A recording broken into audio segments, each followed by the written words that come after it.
संतांच्या नामाचा जाप करा, पुण्यवंत व्हाल. तुकोबाराय वैकुंठाला गेले. निळोबारायला न सांगता गेले. निळोबारायला माहीत झालं तुकोबाराय वैकुंठाला गेले. निळोबारायने धरलं आणि तुकोबारायच्या नामाचा जाप सुरू केला. तुकाराम तुकाराम तुकाराम तुकाराम तुकाराम तुकाराम तुकाराम जाप सुरू केला. धरलं, अन्न पाणी बंद, अमरण उपोषण. निळोबारायांनी धरलं. निळोबाराय तुकोबारायांचे शिष्य. निळोबारायला न भेटता न सांगता वैकुंठाला गेले. मला का नाही सांगितलं, मला का नाही भेटले. निळोबारायांनी धरलं. तुकाराम तुकाराम जाप चाललाय. अन्नपाणी वर्ज. भगवान विष्णू आले वैकुंठावरून. बोले निळोबा धरणं सोडा, मी आलोय भगवान विष्णू. निळोबाराय बोलतायत, निळा म्हणे आम्ही न ओळखोसी देवा, तू कयाचा धावा करीत असे. निळोबाराय म्हणतात, देवा मी तुला ओळखत नाही, मला तू लागत नाही, तू मागं सरक, तू जा वापस, तुकोबारायला पाठव. अहो मी देव आलोय ना. असताल म्हणले देव, मला तुकोबाराय पाहिजेत. निळोबाराय तुकोबारायचा धावा करत होते. भगवान विष्णू आले. काय पुण्याचा जोर असतो. तुकाराम तुकाराम तुकाराम या नाम जपानं, तुकाराम तुकाराम या नाम जपानं, तुकोबारायच्या नावाच्या नाम जपानं साक्षात महाविष्णू भगवान विष्णू आले. निळोबारायला भेट दिली.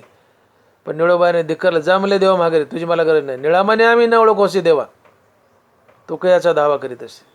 मला सांगायचे की तुकाराम तुकाराम या नाम जपानं. निळोबाराने तुकोबारायचा धावा केला. तुकाराम तुकाराम या नाम जपानं. एवढं अगाध पुण्य, तो परिसर पुण्यानं फुलून गेला. साक्षात महाविष्णू आले. तुकोबारायच्या नाम जपानं महाविष्णू आले. याला म्हणतात पुण्यवंत व्हावे. गीता सज्जनांची नावे. तुकोबारायचं नाव घेतल्यानं महाविष्णू आले. निळोबाराय पुण्यवंत झाले. साक्षात महाविष्णू आले. महाविष्णूला वापस लावलं. तुकोबारायला परत यावं लागलं. तुकोबारायने भेट दिली निळोबारायला येऊन. एवढा संत नामाचा, संत जपाचा प्रभाव असतो. संत नामानं तुम्ही पुण्यवंत होता. संतांचा नाम जप करा, संसारिक आणि पारमार्थिक दोन्ही गोष्टी मिळतील.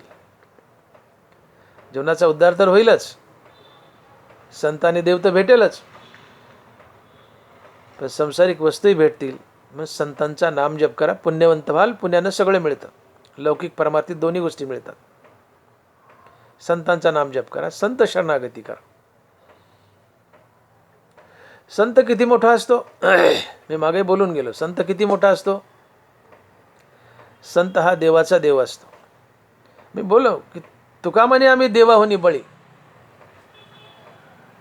झालोय निराळी टाकून या आशा. तुकोबाराय बोलले आम्ही देवापेक्षा मोठे, देवापेक्षा बलवान आहेत, अर्थात देवाच्या कृपेनेच. ज्ञानोबाराय तेच सांगतायत, योगिया जो मनिजे तो देवाचा देव जाणिजे, सुख सर्वस्व माझे चैतन्य तो. दोन्ही संत काय सांगतात. तुका म्हणे आम्ही देवाहुनी बळी, राहिलो निराळी टाकून या आशा. आम्ही देवापेक्षा बलवान आहेत, तुकोबाराय म्हणतात. ज्ञानोबाराय म्हणतात, योगिया जो जाणिजे, योगिया जो मनिजे तो देवाचाही देव जाणिजे. योगी अर्थात संत हा देवाचाही देव असतो. देवाचं सुख सर्वस्व असतो, देवाचं चैतन्य असतो. सुख सर्वस्व माझे चैतन्य तो. संत देवाचाही देव असतो. अर्थात संत देवापेक्षाही मोठे असतात. मग का बरं? मग साहजिकच आहे, देवाच्या नावाने जे पुण्य मिळतंय तर संताच्या नावाने तेवढंच पुण्य किंवा त्यापेक्षा जास्त पुण्य मिळतं. आणि म्हणून मी बोललो की पुण्यवंत शब्द संताच्या नामजपाला लावलाय, देवाच्या नामजपाला फक्त पुण्य लावलंय. पुण्य हरिमुखी म्हणा पुण्याची गणना कोण करी. विठ्ठल म्हणता हरले पाप पदरी आले पुण्य माप. पुण्य शब्द लावलाय दोन्ही संतांनी.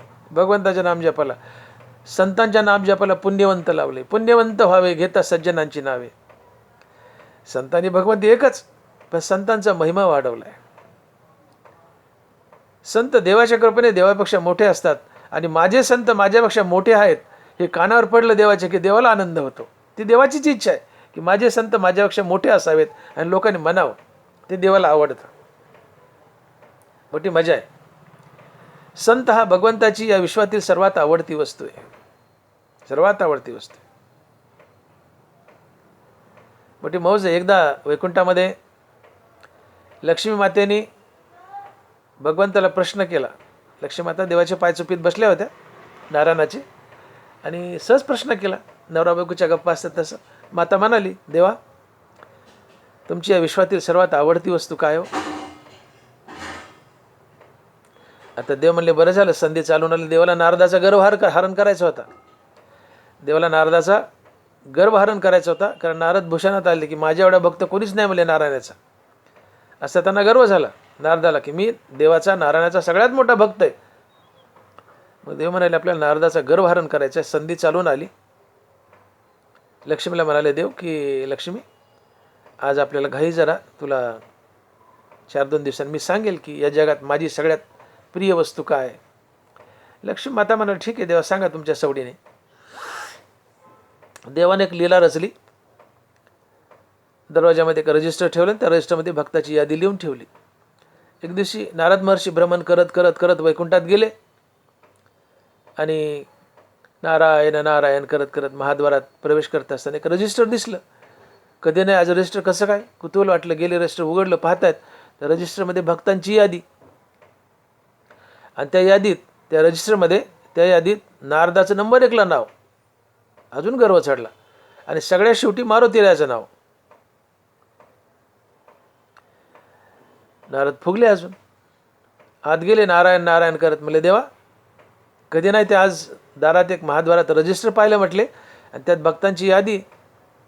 ठीक आहे म्हणले, नंबर 1ला माझं नाव आहे ते असायलाच पाहिजे म्हणले, कारण मी आहेच मोठा भक्त. फुगले नारद. अहंकार झाला. असायलाच पाहिजे म्हणले, मी नंबर 1ला आहे. पण मारुती म्हणले निवळच बढती पास केला म्हणले 35%. सगळ्यात शेवटी मारुती, तो सुद्धा थोडाफार बरा भक्त आहे म्हणले, पण एवढ्या खाली का ठेवला म्हणले देवा. नारायण हसले. आपल्या बनेनाच्या खिशातून कोपरीतून देवाने एक डायरी काढली. म्हणले नारद ही डायरी वाचा. नारदाने डायरी उघडली. पाहता तर त्या डायरीत बी भक्ताचीच यादी, पण या डायरीत नंबर 1ला मारुती आणि सगळ्यात शेवटी नारद. नारद हापकले. म्हणले देवा कसं काय? बाहेर रजिस्टर त्यात भक्ताची यादी, 8 डायरी त्यातही भक्ताची यादी, पण बाहेरच्या रजिस्टरमध्ये नंबर 1ला नारदाचं म्हणजे माझं नाव आणि सगळ्यात शेवटी मारुती. आणि या डायरीत नंबर 1ला मारुती आणि सगळ्यात शेवटी नारद. देवा असं का बरं? म्हणजे नारदा ऐका, जे माझं ध्यान करतात त्यांची नावं बाहेरच्या रजिस्टरमध्ये आहेत. जे माझं ध्यान करतात त्यांची नावं बाहेरच्या रजिस्टरमध्ये आहेत, परंतु मी ज्यांचं ध्यान करतो त्यांची नावं या डायरीत आहेत आणि त्यात नंबर 1ला माझा मारुती. नंबर 1ला माझा मारुती. तयाचे आम्ही करू ध्यान, तो आमुचे देवता अर्चन, किंबहुना समाधान तो मिळे ते. आणि नारदा तू माझं ध्यान करतो यात काय नवले? मी तुझं ध्यान करावं यात नवले.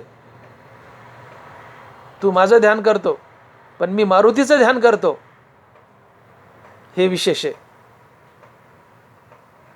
देवाने आमचं ध्यान करावं, देवाने आमचं नामजप करावा, हे आमचं मोठेपण असतं. नारदाचा गर्व पंक्चर झाले. नारद खरखर खरखर चेहरा उतरला नारदाचा. नारद निघून गेले. हा सगळा प्रकार लक्ष्मी माता चरणावर बसल्या होत्या आणि पाहत होत्या. लक्ष्मी मातेच्या लक्षात आलं की अरे अरे अरे, देवाची या विश्वातील सर्वात आवडती वस्तू संत आहे. मारुती संत होते, भक्त होते प्रभू रामचंद्राचे. देवाची या विश्वातील सर्वात प्रिय वस्तू आहे संत. पण तरी बायकाला मोठी खोटी आशा असते. बायकोला वाटलं, आता लक्ष्मी मातेला वाटलं की देवाची सगळ्यात प्रिय वस्तू संत आहे, पण नंबर 2ला तरी मी असेल लक्ष्मी. म्हणजे देवा नंबर 2ला कोणी सांगा ना. नंबर 1ला संत आहे पण नंबर 2ला कोणी सांगा ना. देव म्हणाले नंबर 2ला आहे गीता ज्ञानेश्वरीचा वक्ता. लक्ष्मी माता हापाकल्यापणा. नंबर 1ला संत, नंबर 2ला गीता ज्ञानेश्वरीचा वक्ता. नरबारा लिहितात, तैसा भूमंडळी आगवा आन न देखे पांडवा, जो गीता सांगे मेळावा भक्तजनांच्या. देव म्हणतात मी तसा माणूसच पाहिला नाही पृथ्वीवर. कसा?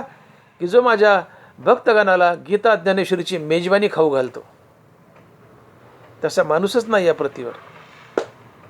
अर्जुना या ठायवरी मी तया ते सुये जिवारी, जो गीतार्थाचे करी परगुणे संता. भगवान श्रीकृष्ण भगवान विष्णू बोलतायत की जो मनुष्य माझ्या भक्तांना ज्ञानेश्वरी गीतेची मेजवानी खाऊ घालतो, त्याला मी माझ्या हृदयात बसायला जागा देतो, तसा या पृथ्वीवर माणूसच नसतो दुसरा. आणि तो मला प्राणप्रिय असतो. लक्ष्मी, या जगातील नंबर 2ची प्राणप्रिय वस्तू माझी काय असेल तर तो आहे गीता ज्ञानेश्वरीचा भक्ता. नंबर 1ची प्राणप्रिय वस्तू माझी संत, नंबर 2ला गीता ज्ञानेश्वरीचा भक्ता. तरी बायकाला मोठी खोटी अशी असते. बायकोला वाटलं नंबर 3ला तर मी असेल. म्हणले देवा नंबर 2ला नाही, पण अजून आशा सोडली नाही. नंबर 3ला म्हणले लक्ष्मी घाबरू नको, नंबर 3ला तू आहेस. नंबर 2ला नव्हती, तुला आशा होती. खोटी होत नाही पण तुला आशा होती. पण नंबर 2ला तू नाही. नंबर 2ला गीता ज्ञानेश्वरीचा वक्ता आणि नंबर 3ला तू आहेस. नंबर 3ला तू आहेस. संत भगवंताची या विश्वातील सर्वात प्रिय वस्तू आहे. सर्वात प्रिय वस्तू. भगवंताला या विश्वात काय आवडत असेल तर फक्त संत आणि संत, दुसरं काही नाही. आणि म्हणून संत हे देवाच्याही पेक्षा मोठे असतात. तुका म्हणे आम्ही देवाहुनी बळी, राहिलो निराळी टाकून या आशा. योग्या जो म्हणीजे तो देवाचाही देव जाणीजे, सुख सर्वस्व माझे चैतन्य तो. संत ज्ञानोबा तुकोबारायासारखे संत देवाचेही देव असतात, देवापेक्षाही बलवान असतात. अर्थात देवाच्याच कृपेने, पण देवापेक्षा मोठे असतात. मग त्यांचं नावही देवापेक्षा मोठं असेलच किंवा साहजिक. म्हणून हरिमुखी म्हणा, हरिमुखी म्हणा, पुण्याची गणना कोण करी. फक्त पुण्य शब्द आहे. पण पुण्यवंत भावे घेता सज्जनांची नावे. संताच्या नावानं पुण्यवंत, देवाच्या नावानं पुण्य. पण हे देवाला आवडतं. जसं मुलगा कर्तबगार निघाला बापाला आवडतं, संत कर्तबगार निघाले देवाला आवडतं. का संत ही देवाची विश्वातील सर्वात आवडती वस्तू आहे. संत ही साक्षात देवाची लेकरं असतात. एकदा एका माणसाने कुठल्या तरी कार्यक्रमाच्या निमित्तानं सुहासिनी जेवायला बोलवल्या.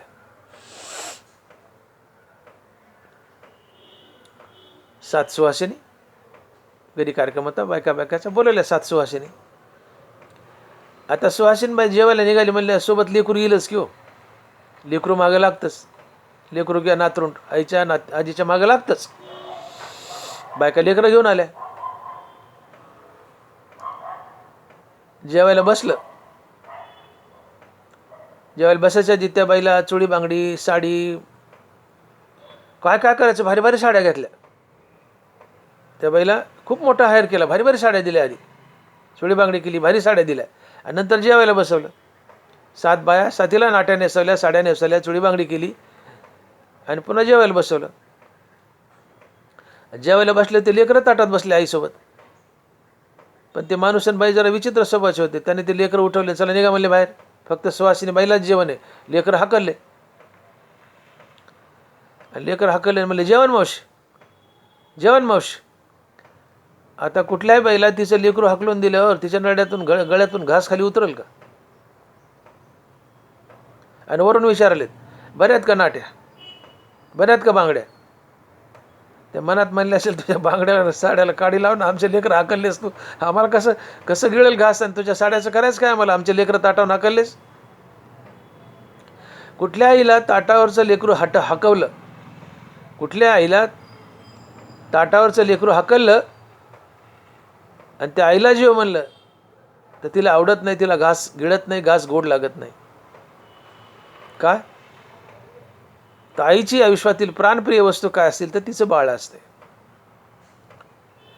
तसं भगवंताची आयुष्यातील प्राणप्रिय वस्तू काय तर ते संत आहेत. देवाला संताशिवाय काय आवडत नाही. देवाला संताचं वेड आहे. वेडा झाला लालचावला भक्तीला, वैकुंठ सोडणे संत सदनी राहिला. देवाला आवडतं काय तर फक्त संत आवडतं, बाकी काही नाही. थोर प्रेमाचा भुकेला हाची दुष्काळ तयाला. मग त्याची भूक, त्याला फक्त भूक आहे प्रेमाची, आणि त्याची प्रेमाची भूक जर कोण मिटवीत असेल तर ते फक्त संत मिटवतात. आणि मग आपली भूक जर दैनंदिन जीवनात कोणी मिटवलं तर ती व्यक्ती आपल्याला आवडते. मग देवाची भूक प्रेमाची. मग देवाची प्रेमाची भूक फक्त संत मिटवतात नामजपानं. म्हणून देवाला संत प्राणप्रिय आहेत. थोर प्रेमाचा भुकेला हाची दुष्काळ तयाला. प्रेमळाचे साकड आमचे घरी. ते साकडं दूर करतात, दुष्काळ दूर करतात प्रेमाचा. की देवाच्या घरी दुष्काळ आहे, कशाचा? प्रेमाचा. तो दुष्काळ नाहीसे करतात संत. कशाने? नामजप घेऊन देवाला प्रसन्न करतात.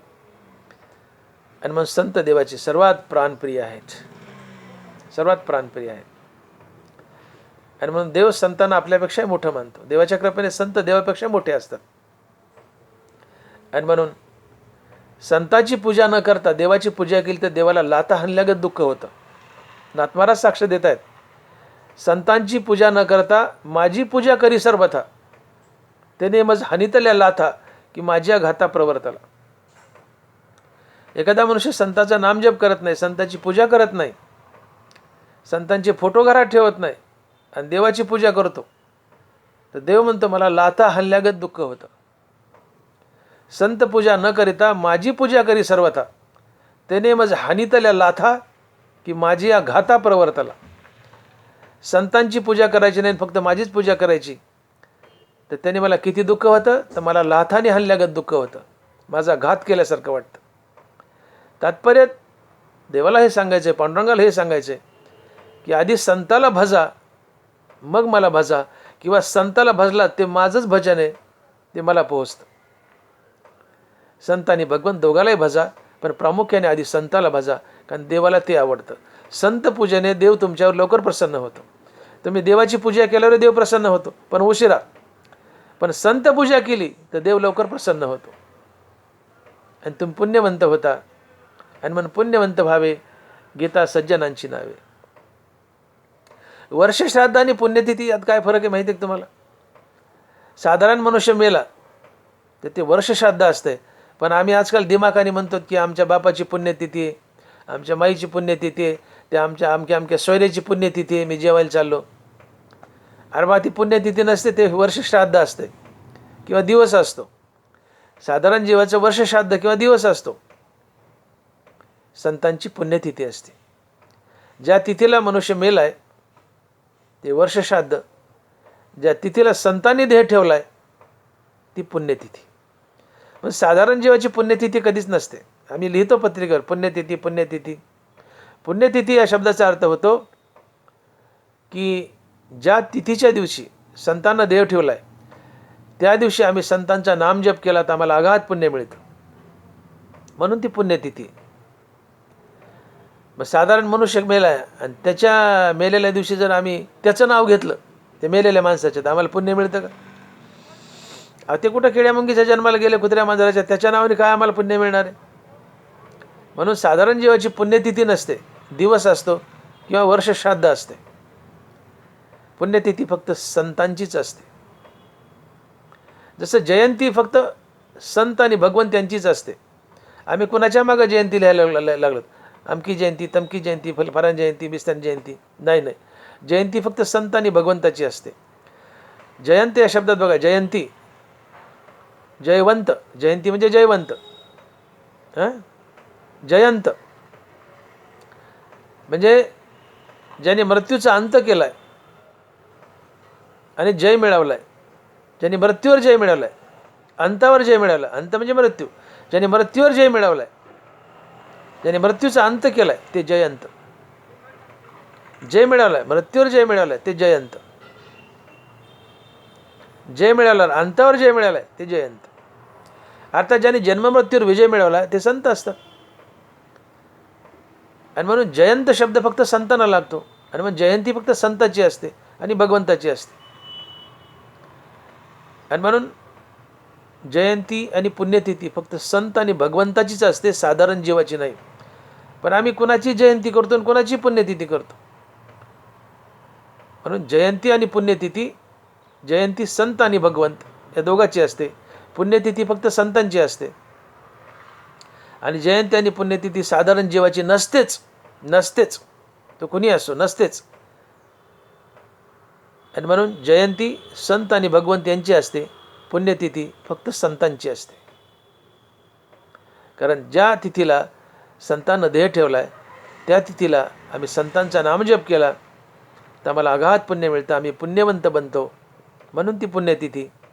आणि म्हणून पुण्यतिथी संतांची असते, साधारण जीवाची नाही. म्हणून साधारण जीवाची पुण्यतिथी करू नका. करा पण तिला पुण्यतिथी म्हणू नका, त्याला वर्षश्राद्ध म्हणा किंवा दिवस म्हणा. आणि म्हणून संतानं ज्या तिथीला देह ठेवला आहे, वैकुंठगमन केलं आहे, ज्या तिथीला देह ठेवला आहे ती तिथी पुण्यतिथी असते. आणि त्या तिथीला एरवी तर नामजप कराच, पण त्या तिथीला विशेषत्वानं संतांचा नामजप करा, अगाध पुण्य मिळेल, तुम्ही पुण्यवंत व्हाल. आणि म्हणून सज्जनांच्या अर्थात संतांच्या नामाने तुम्ही पुण्यवंत होता. म्हणतो कोबारा म्हणतात की पुण्यवंत व्हावे घेता सज्जनांची नावे. सज्जनाचा अर्थात संतांचा नामजप करा, तुम्ही पुण्यवंत व्हाल. पुण्यानं लौकिक आणि पारमार्थिक दोन्हीमधली प्रत्येक गोष्ट तुम्हाला प्राप्त होते. पुण्यानं द्रष्टावर विजय मिळतो.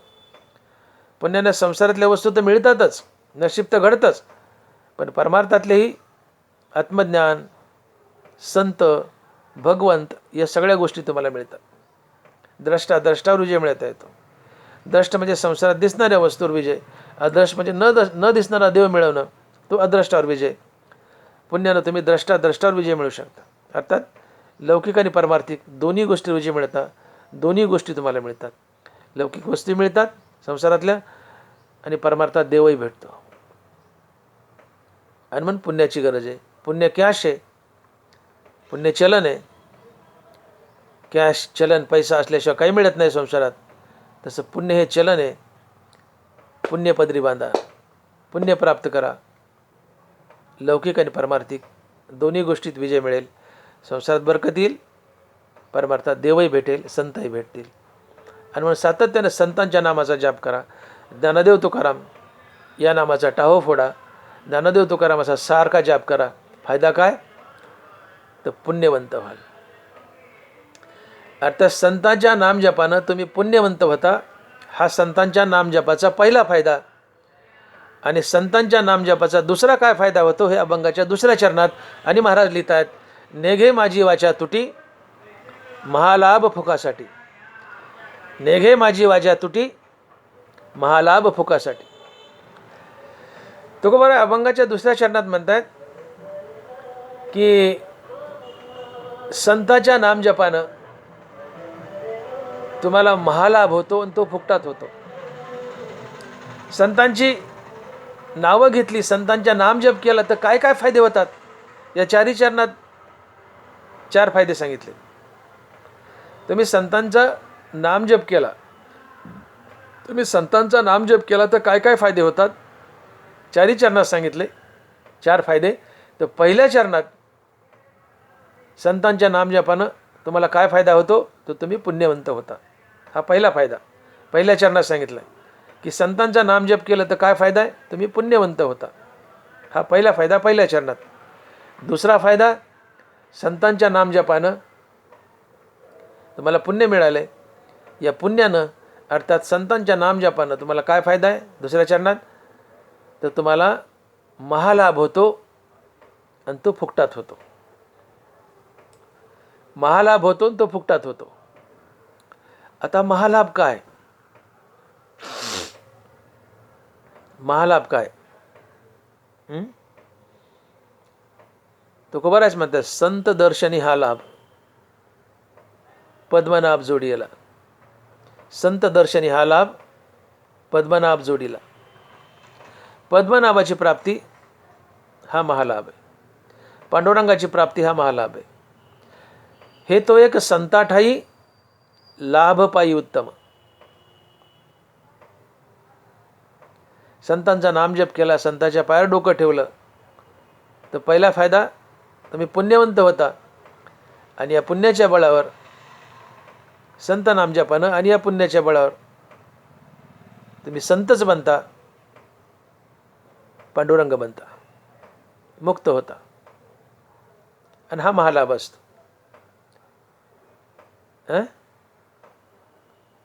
हे तो एक संताठाई लाभ पायी उत्तम. आत्मलाभासारिके गोमटे काही न देखे, म्हणून भोग विषयके हरिके जना. या जगात सगळ्यात गोमटं काय तर आत्मलाभ आहे. आत्मलाभासारिके गोमटे काही न देखे. या जगात सगळ्यात गोमटं अर्थात सगळ्यात चांगलं काय असेल तर ते आत्मलाभ. हा ना, आत्मलाभ म्हणजेच महालाभ, कारण तो गोमटा आहे, सगळ्यात चांगला आहे. सगळ्यात चांगलं आहे ते महा असतं, पण महालाभ म्हणजे आत्मलाभ. आत्मलाभ म्हणजे आत्मस्वरूपाची ओळख पटणं, म्हणजेच मुक्त होणं, म्हणजे देव होणं, अर्थात हरिपद मिळणं, पुढे संतपद मिळणं. म्हणजे तुम्ही मोक्षपद मिळवणं आणि पुढे संतपद मिळवणं हा महालाभ असतो. भगवंताची प्राप्ती करणं हा महालाभ असतो. तुम्हाला वस्तू प्राप्त झाली पण तिचा नाश होतोय, त्याला लाभ म्हणता येईल का? तुम्हाला गडगंज पैसा मिळाला, पद मिळाली, धन दौलत मिळाले, तुम्ही फार मोठ्या पदावर आहेत आणि कोट्याधीश आहेत, पण ही पदं आणि वस्तू तुम्हाला सोडतात किंवा तुम्हाला त्या सोडाव्या लागतात, मरावं लागतं. मग धनदौलत आहे, पद आहेत, पण त्या वस्तूंनी तुम्हाला सोडलं किंवा तुम्ही त्यांना सोडलं, हा लाभ झाला का? अहो हानी. उलट जे आम्हाला सोडतं ते लाभ कसला? जे आम्हाला कधीच सोडत नाही तो लाभ असतो. ज्याचा कधी नाश होत नाही तो लाभ असतो. आणि अशी एकच वस्तू आहे, ते आहे हरिपद अर्थात संतपद. देशकाळ स्वभावे वेचू जया न संभवे, ते पद माझे पावे अविनाश तो. देशकाळ स्वभावे वेचू जया न संभवे, ते पद माझे पावे अविनाश तो. देशानं काळानं कधीही ज्याचा कधीच नाश होत नाही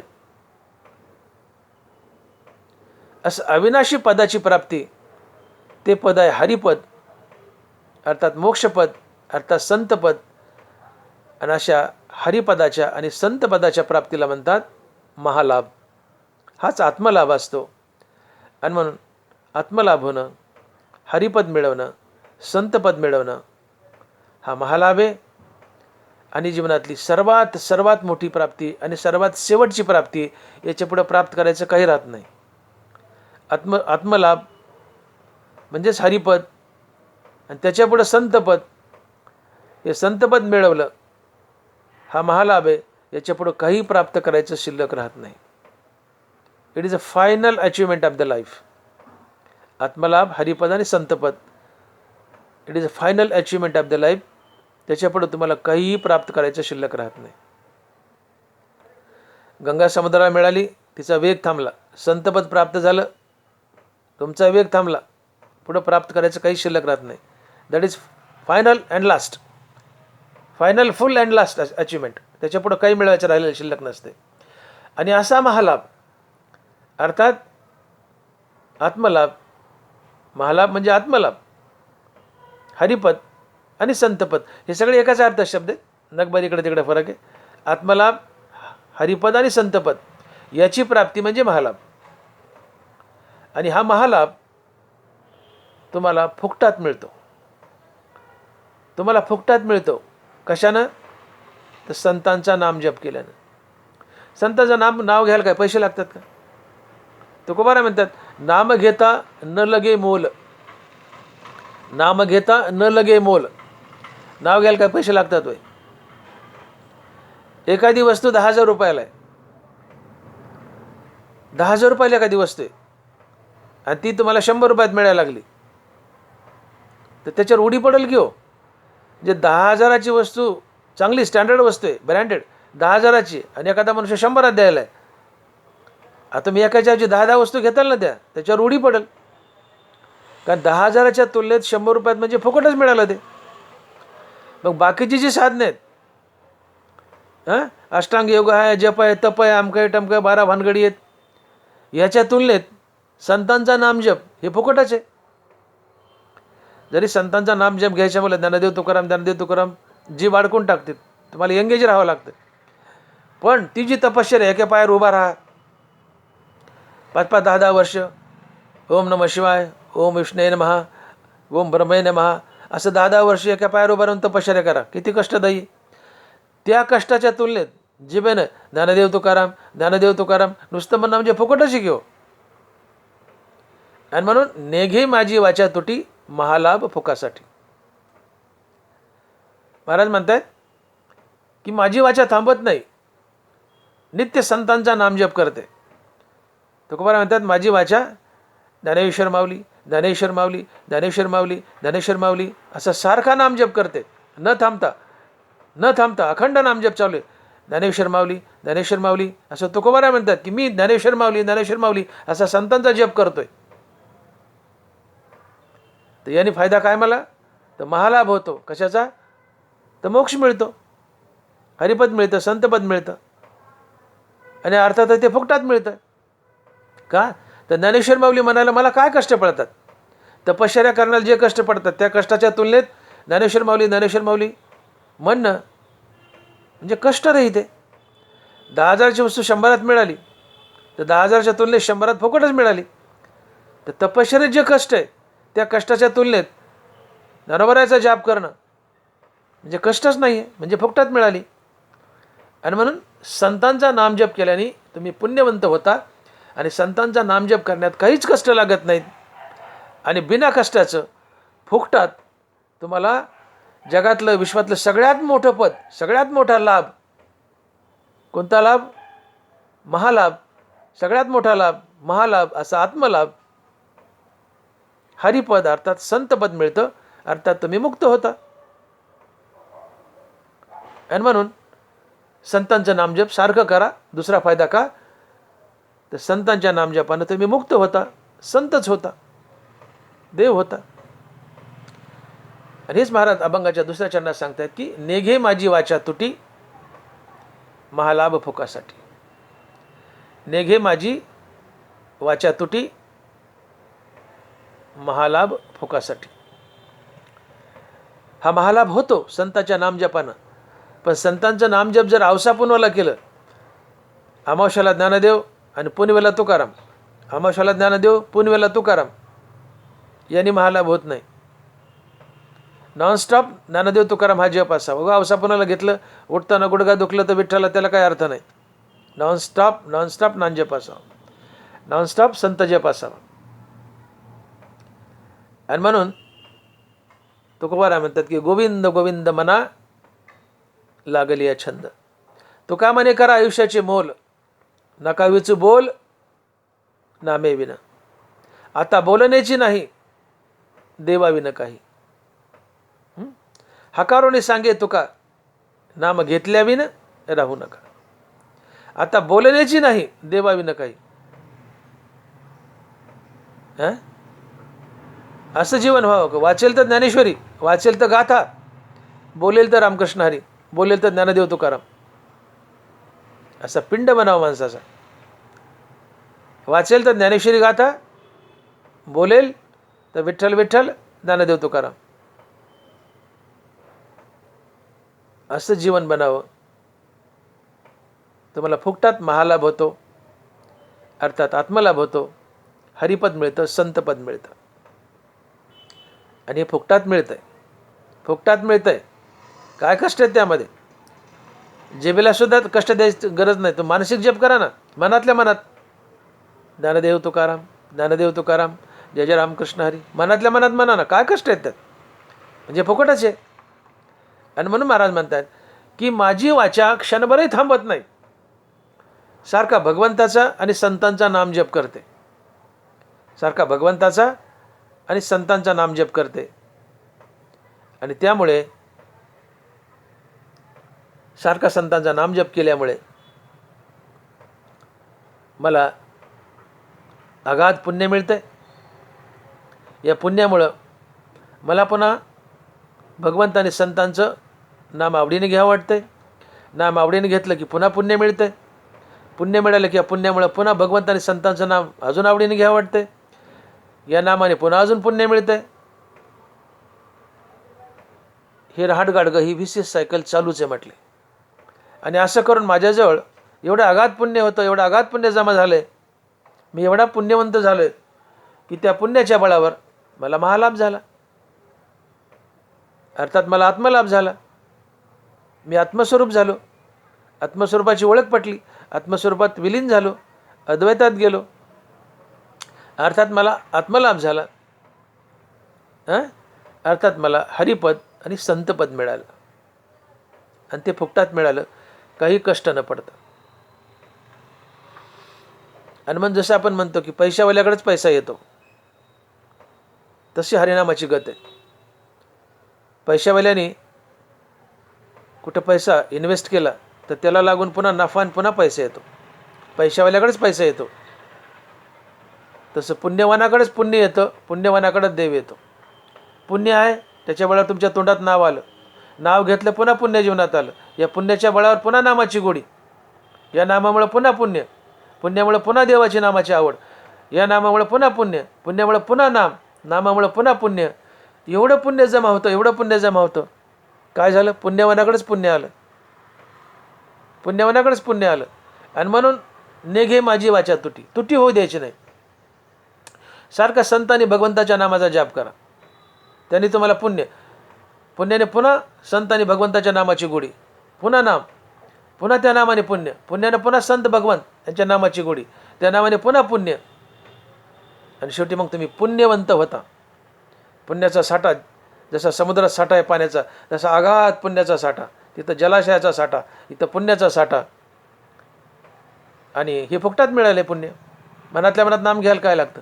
आणि मग या पुण्याने काय चमत्कार केला, मला काय मिळून दिलं? नॉनस्टॉप नाम घेतल्याने माझी वाचा तुटी घेत नाही, थांबतच नाही, सारखं ज्ञानेश्वर माऊली ज्ञानेश्वर माऊली म्हणते आणि विठ्ठल विठ्ठल म्हणते. फायदा काय?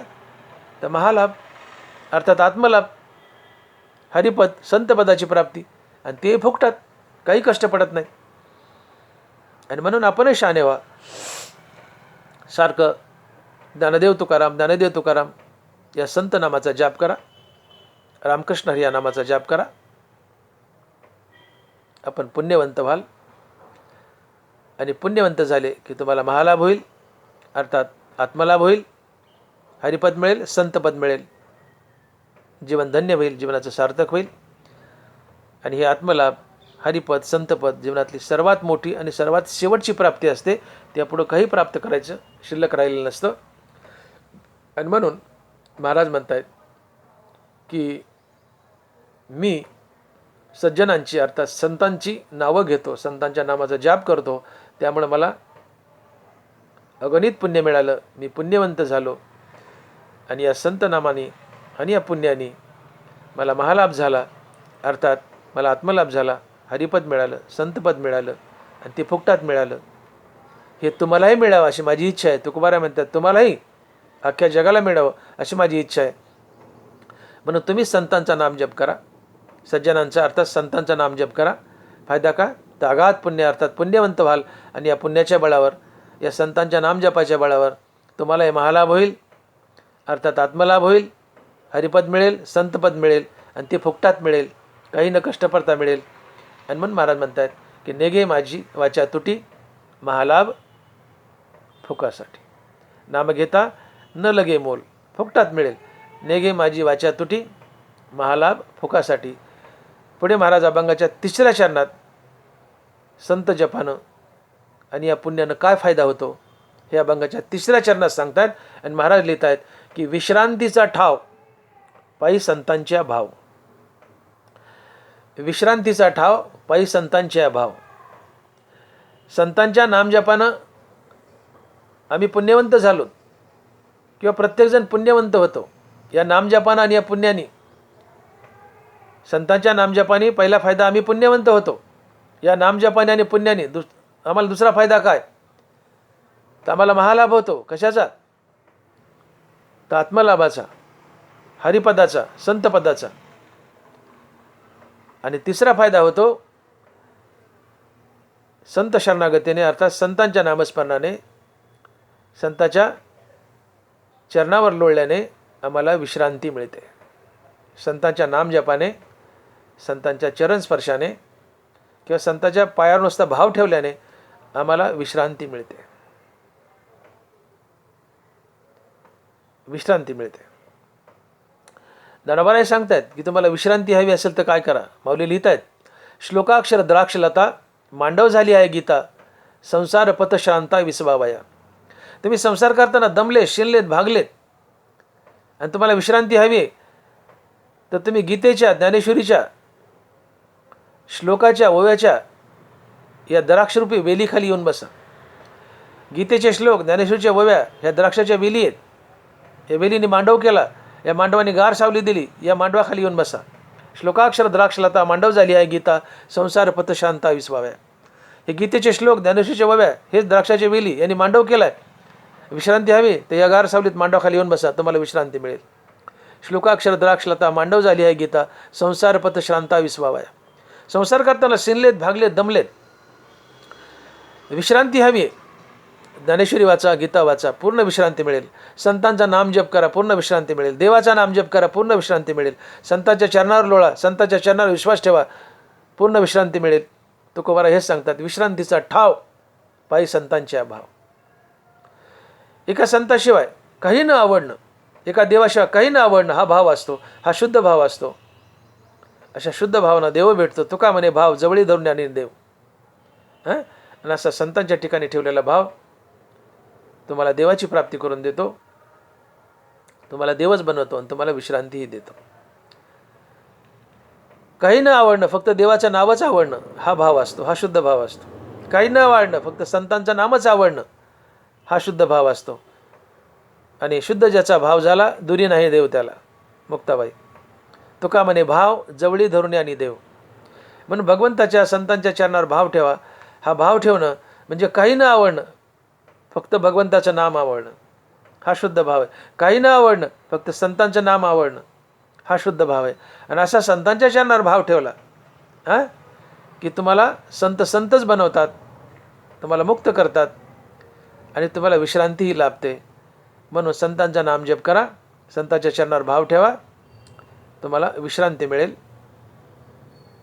संसारात पडलेलं कष्ट निघून जाईल.